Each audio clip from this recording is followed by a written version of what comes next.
Today on the Mr. Maple Show podcast, we shine the spotlight on Mr. Maple farm manager Jess Bradley.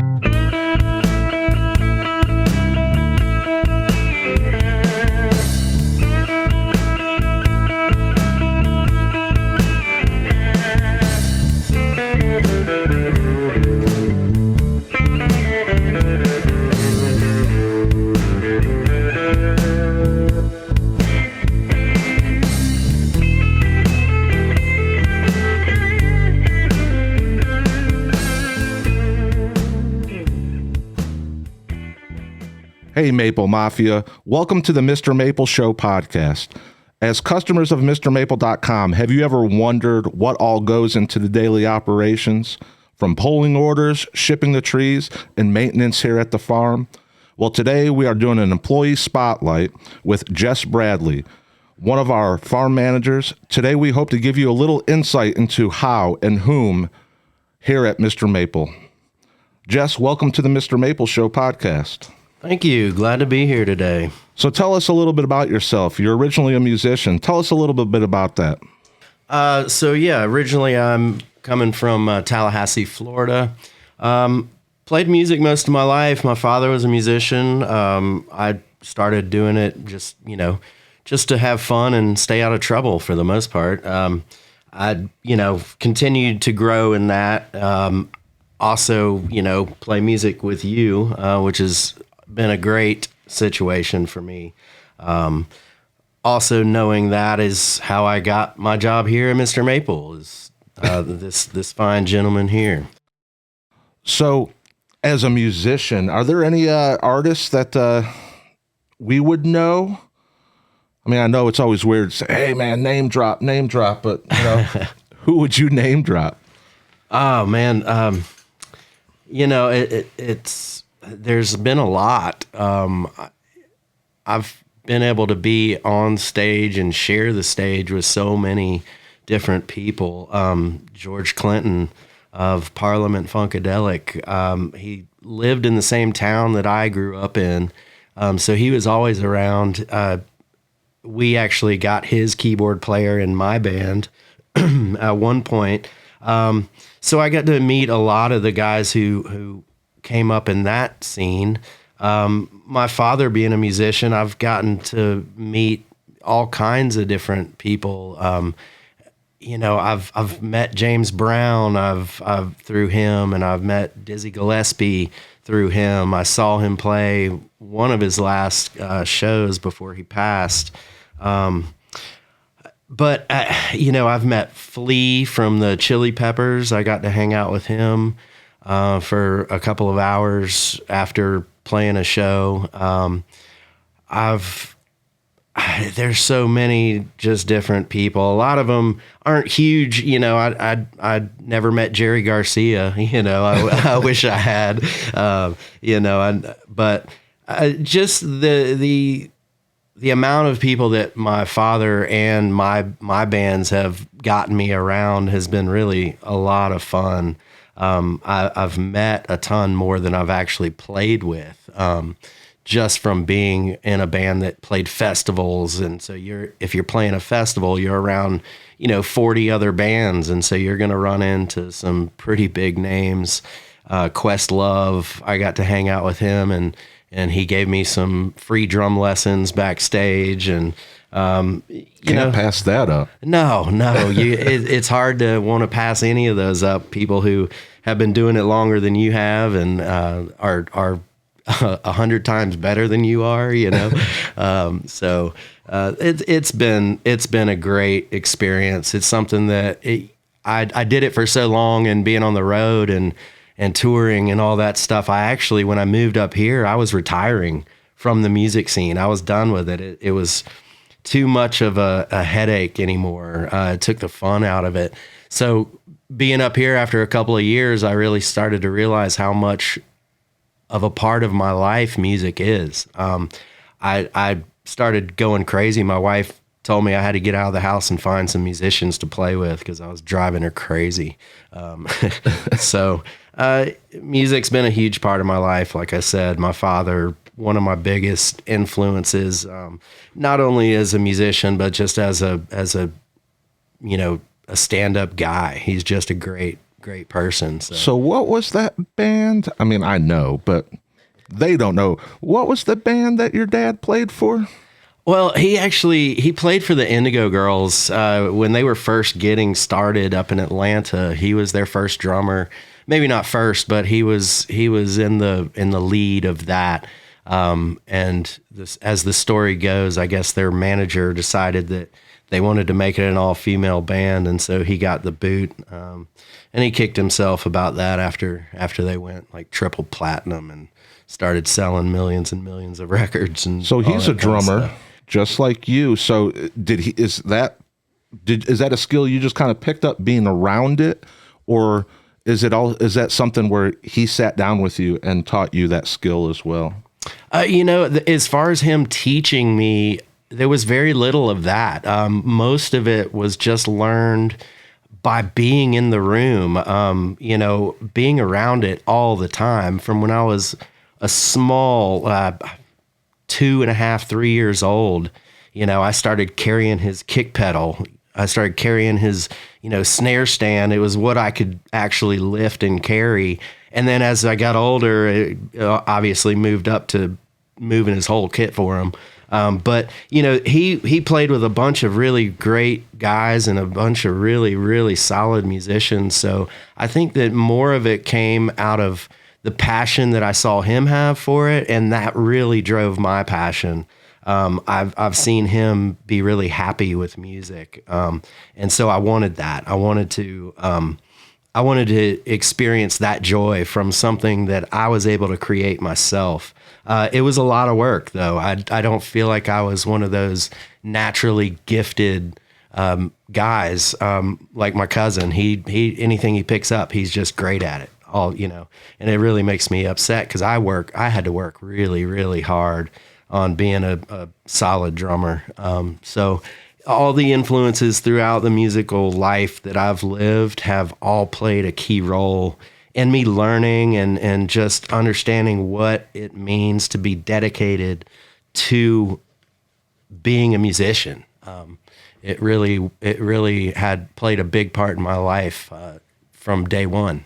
So do you have a particular style of music that you most like to play? I really love R&B. I love the old Sam and Dave kind of stuff. I obviously love country music, especially the older country music. It's always had a big spot in my heart. I love reggae. I was in a reggae band for a long time, as were you. So that's a lot of fun to play. It's just, I love all the different styles, but as far as like what's the most fun for me to play, rhythm and blues, soul music, funk music, I just love that energy that comes with that style. So do you find being a musician helps you here at MrMaple with your job? Not so much. I think the biggest thing that really helps me is my restaurant experience. I ran restaurants for a long time before retiring from that. So the management side of that and what I do here, there's so many things going on in the day-to-day, like you were saying, as far as shipping and making sure people are doing the right things, they're in the right place, and we have enough supplies to get all these jobs done. I think my management in restaurants really helps in the sense of just keeping it running. So we want to bring you all just a little bit spotlight on the people behind the scenes to just show you guys as customers get an idea of what it takes for MrMaple to rumble on those tracks. And it's important to us to show you and introduce you to people like Jess, because these are the people that really, like I say, behind the scenes are making the everyday moves to get you your plants, to pull your plants and get those plants to you. So, now we're going to get into some of the more maple questions and MrMaple questions. So how long have you been here at MrMaple now? In my third year, I started in March, I believe it was March 2 years ago. So yeah, in my third year now. So you have your hands on a lot of the operations here at Mr. Maple. So let's start with pulling plants. Tell us, how does that process start? So we basically pull all of the orders for said pull list off of our, Shopify, which many of you are familiar with. We get a spreadsheet that comes from our spreadsheet guy, and he basically hands me a list of every order to go out for the day. It's basically put in by order of greenhouse, and then each plant, the amount of plants of each one that we need, what house they're in, and what position in the greenhouse that they actually stay. So that's really how it all gets started. So there's a good chance when a tree and all the plants get pulled for an order, somewhere in that process, you personally, your hands are touching that plant. What are you looking for when you go into a greenhouse and you pull an order? So basically what I'm looking for, one, the size of the tree. I want it to fit in the appropriate box that it's going to be going into without damage. Also, just the general health of the tree. I don't want to ship out something that's got scarring on the bark, or it's got some other, any kind of bug that might be prevalent. I want to make sure the roots are nice and rooted into the pot. And then also just matching the trees. We don't want somebody to order 3 of one tree and have one giant one and then 2 little small ones. So I'm looking for a number of different things when it comes to pulling the actual trees. So typically, how many people are on the team for pulling the trees?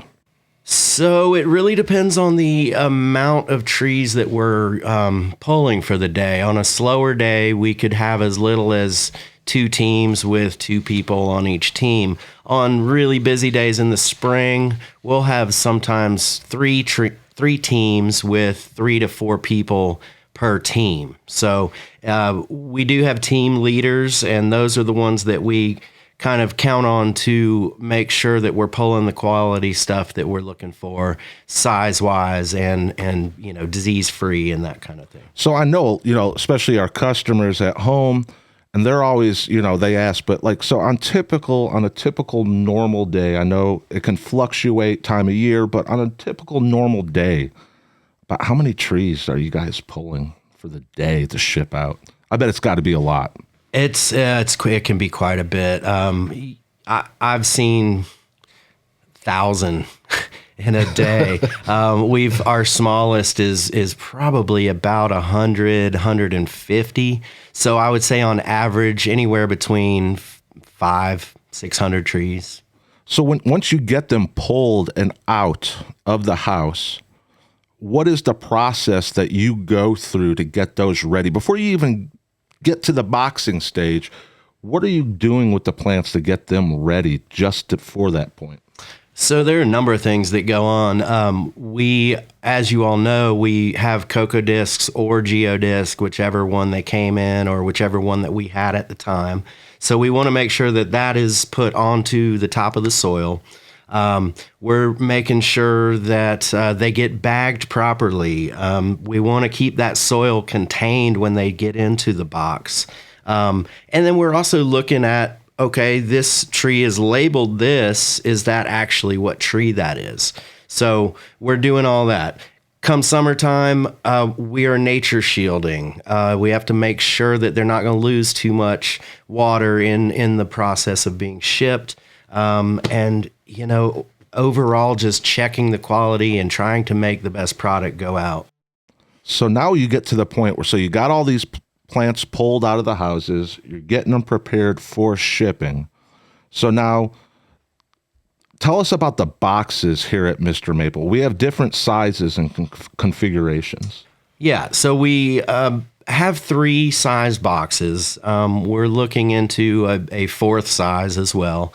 And it starts with the small box. So the small box fits only 2 1-gallon plants.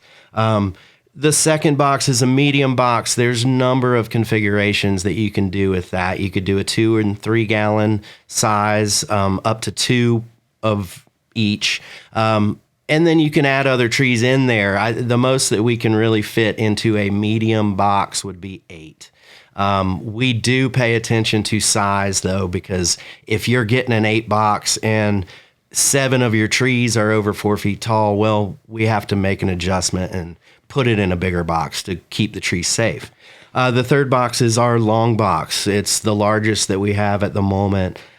You can fit up to 12 1-gallons in that box. You can also do up to 2 3-gallons, obviously with less space for the other 1-gallons, but 12 is the max for that one. Well, that's crazy. 12 plants in one box. So that really allows our customers to really maximize their shipping, because that shipping cost for that box is not going to change whether you have one tree in there or more trees in there. So, what are some of those ways besides saying it has 12? How can our customers really maximize the best shipping with these boxes?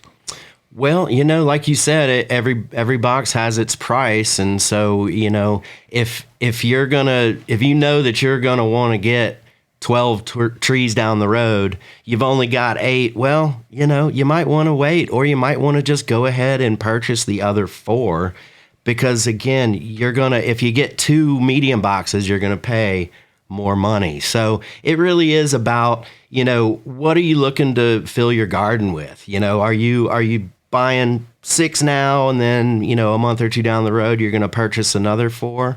You might want to think about condensing it and turning it into a 10 box. Save that shipping and save the time that you're going to wait in between orders. So when you finally get to that point that you're ready to pack those boxes with the trees and plants, what are some of the processes you guys go through before so you've got the plants, you got them ready, they're ready to be boxed up. So what's the process you start with to get those packed up? Well, so it's a very, very complex situation. So we basically alphabetize. So all your plants from A, B, and C are in one section.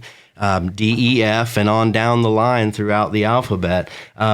They all get put into that section. That way it makes it a little easier for us to go and find that tree and put it in the box with it.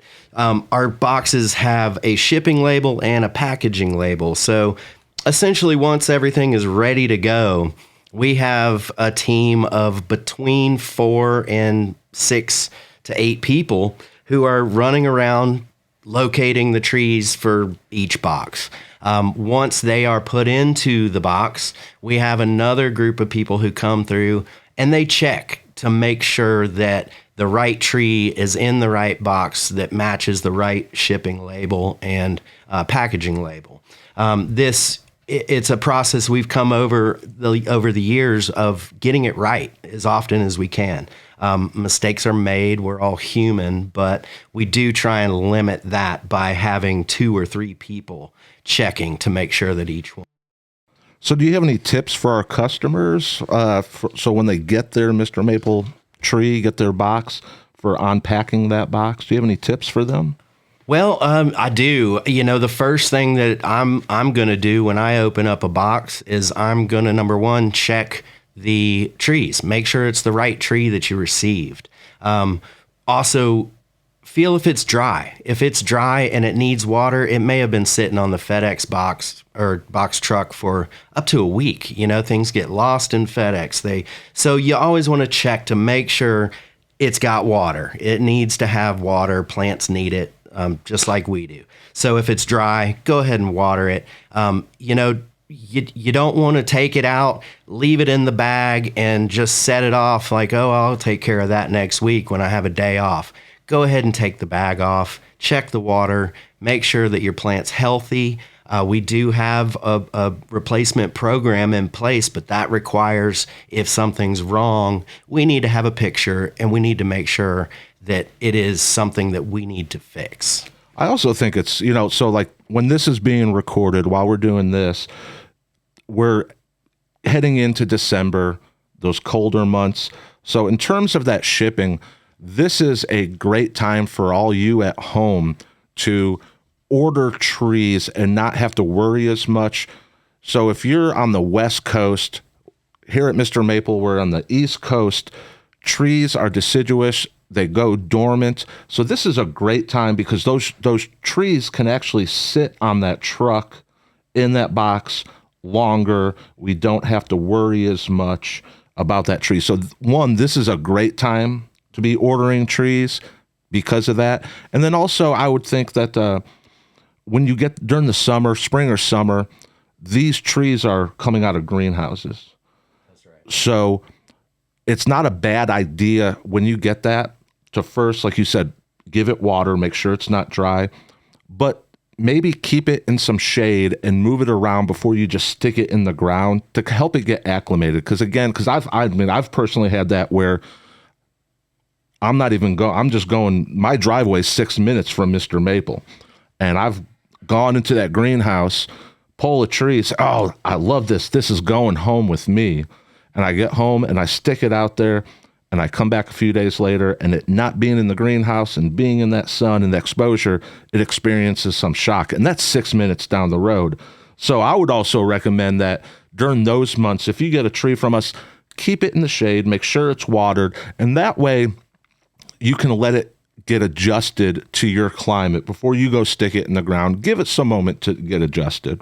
Absolutely. And like you mentioned before, everything is dormant now.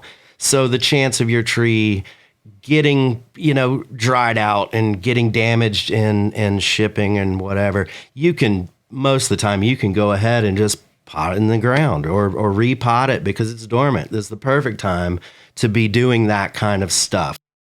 So is there a job here at Mr. Maple that you most enjoy doing? I really just enjoy my job in general. I do so many things. And one of the things I love is that a lot of my days are different. I'll come into work one day and, hey, there's some sprinklers that need to be fixed in the greenhouses. So I'm the guy who runs up and I get out my plumbing kit and I go up to the house and I take care of that stuff. Other days, the work truck won't start. So I'm figuring out what's wrong with it, trying to get it fixed, pulling plants. I love pulling plants. I get to look around at every single tree that's in all of these houses. And it really is amazing, certain times of year, especially spring and fall, being amongst all the trees and just seeing their full beauty, because I've seen them the whole season long. So I've seen when they started, I've seen in the summer when they're, greened out or what it may be. And then in the fall when they just start just popping. So being in the greenhouses is really my favorite. We also have a great staff here. So I love coming to work and getting to work with the fine people that we have working here. So you're talking about being in the greenhouses and getting to see it all. So here at the Mr. Maple Show podcast, we always like to bring it back to Japanese maples. So has the maple bug bitten you since you've been here at Mr. Maple? Certainly more than I had it before. There's a number of them that I don't have in my personal collection that it's almost every year. Every spring I'll be like, oh man, I didn't see that one last time. That is really a special tree. And so it's constantly evolving. So the short answer is yes, I do love maple trees. So what are some of the maples you've taken home with you for your own landscape? So I've had some other videos, top 5 and all that stuff. I am a sucker for variegated maple trees. I have butterfly. I've got the Manu Nosato. I've got the 12-gallon Manu Nosato. I have a Sengokaku as a personal favorite. I love the coral barks. And then I have a rainbow, another one of my favorite variegated trees. So it's building, and the hard part for me is, where am I going to put all these things? I don't have a whole lot of space as far as keeping them in pots. I do have a couple in pots. I have some beautiful fountain of youth that I have in hanging pots. So those are the two that I really want to keep in pots. But like I said, it's going to keep adding. I'm going to have a yard full before it's over, I'm sure. So speaking of that, are there like any particular ones, or are the ones you've mentioned, are those your favorite? Or are there any here? Because you're around. We've got over, I think the count up is close to 1,500 different Japanese maple cultivars that we have here. Are there any here at the nursery that you don't personally have, but that just really stand out to you? Yeah. So I absolutely love the Maikujaku is a great tree. Along on that same sort of vibe would be the Yamakage. The colors in that during this fall are just so impressive. You like those Japonicums? I do. I like the Japonicums. The shape of them is just really cool. I don't have any in my yard, but when I'm in the houses and I'm looking around, those tend to really catch my eye. So are there any Japanese maples, in your opinion, since you're around them so much, that you would recommend? Like if there was a new customer, someone says, I don't have any, I've seen my neighbor has a blood good, or my neighbor has this Japanese maple, but I'm new to it. I don't have a lot of experience. What would you recommend? What are some maples you would recommend? The blood good and the fire glow are both very common trees. So as a beginner, I would almost want to say, start with that. Then you can kind of pick and choose around. The Yamakage is an absolute gorgeous tree. I would highly recommend that tree. It's got a great shape. The leaves are big. The colors really show. So that would be one of my top ones to recommend to somebody. So you mentioned variegation, but what else do you like about Japanese maples? I really love the fact that they lose their leaves in the wintertime. It gives a different feel to your yard. Up here, fall comes around, winter rolls around, we call it stick season. I enjoy that. I'm originally from Florida, like I said, and so it's pine trees everywhere. They have their leaves the whole year round. We don't get a whole lot of that change in scenery as far as when you're looking out across a field. It's always green, So I do love the fact that they lose their leaves, they come back with these great colors, and then they go out with another bang of just insane colors. So was this really you speak of Tallahassee, so is this really your first exposure to maples and all that stuff?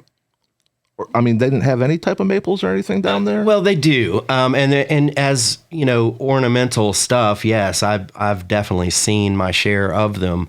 Down there, it's a lot of the heat tolerant stuff. Everyone's going to have the red trees, your basic blood goods and fire glows and that kind of thing. So they were definitely around. I've always seen them, and the Crimson Queens and those types of things. But the variety that I've seen up here is just by far more than I expected to be out there. So one of the things that I remember most from when I first started, when you and I both got hired on, we had about 14 greenhouses, and it was everything crammed into those. And then the growth started happening, and it was really cool because I've had backgrounds in all kinds of construction and landscaping and lawn care, all that kind of stuff. But it was really fun for me to start learning from Norman how to build greenhouses, and it started working. It's like, oh, well, we're putting up 2 more greenhouses today. And so, we're at 17 greenhouses now, and learning the experience of putting them together from the ground up. And Norman was such a great teacher. He had his way of doing things, and was so open to showing us his knowledge and teaching us his ways of doing these things. And now here we are at 30 greenhouses, and I've had my hands on every single piece and part and nut and bolt. and screw and nail and 2x4 that goes into each and every one of these. It's an insane amount of work. I mean, it really, it's kind of mind blowing looking back on when I first started to look into where we're at now. How many people were involved in that? You and I were out there standing on the top of the dually with boards running across. OSHA's not listening, right? Standing across a board on the back of a truck, you know, hanging by a loop or a hoop, trying to get a bolt into this one little hole, and just having, I don't know how many hundreds of them to do, you know, and that's just building out the frames. And then you're talking about putting the poly on and all the bracing and all the gravel and all the different things that go into just one greenhouse.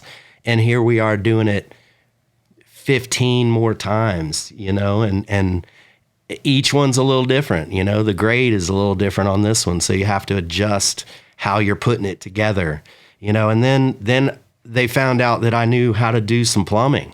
And so, all right, well, it's your job to put all the irrigation in these houses. So here we go. We're going to find a bunch of PVC pipe and getting, I don't know, 100 cans of glue and primer and all that stuff, and just going to town on them. And here we are, 30 greenhouses, all plumbed.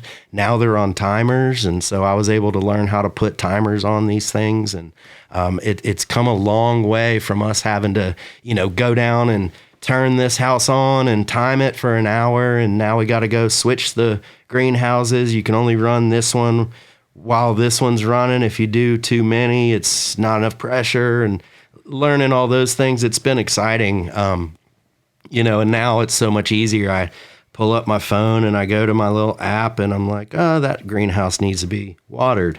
Hit that little button and boom, there it goes. It's water, and it goes off in an hour, you know. Those timers definitely game changer, but you know, be careful when Tim sends you into one. He had me, Sean, can you go into house 20? I'm looking for this and can't find it. I just want to put a fresh new eyes in there. And I stepped in there, and about 3 minutes in, I hear, what is that sound?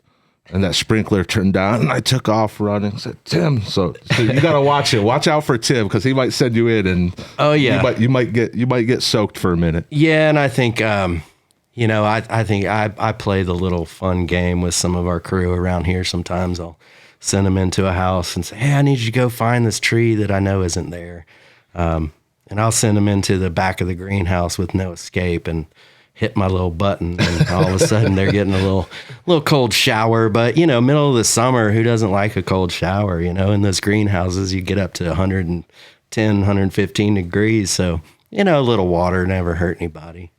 Yeah, well, don't work at a nursery if you don't want to get wet. That's so true. So true. Get yourself some waterproof boots. So as a follow-up, what excites you about Mr. Maple's future? You know, the Buckholz thing is, it's going to be a game changer, I think, for us on the East Coast as well as them on the West Coast. It's going to make things so much better as far as our what we're able to do and how we're able to sell stuff and the kinds of plants that we're going to be getting, just based on the fact that we have that spot out there. I think that's probably the most exciting part of it.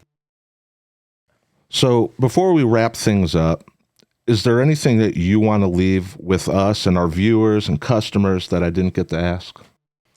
You know, I want to say this process of the shipping and the picking of trees, it's done by a group of people. We are humans, you know, we do make mistakes, and we do our very best on a day-to-day basis to make sure that you're getting a quality plant when you get it. You know, we are human. We make mistakes. And that's something that it's never going to go away. It doesn't matter how good your process gets. You know, you're always going to make mistakes. You and I have played these songs that we play a gazillion times. We still make mistakes. It happens. So, you know, I think just be be patient with us. We are doing our very best, and we absolutely love that you guys continue to order with us. We really do. Well, Jess, thank you for taking time out of your day to answer some questions and allowing our viewers and customers to learn more about some of the people behind the scenes that keep Mr. Maple moving. They really do. And you are an integral part of Mr. Maple's operation.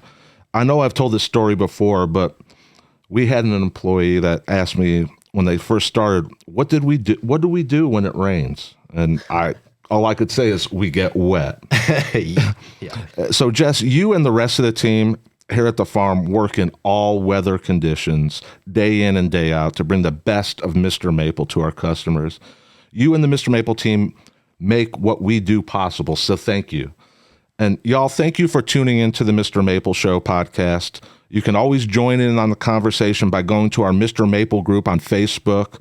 You can share photos, ask questions, and share your passion for gardening with other people that are like-minded.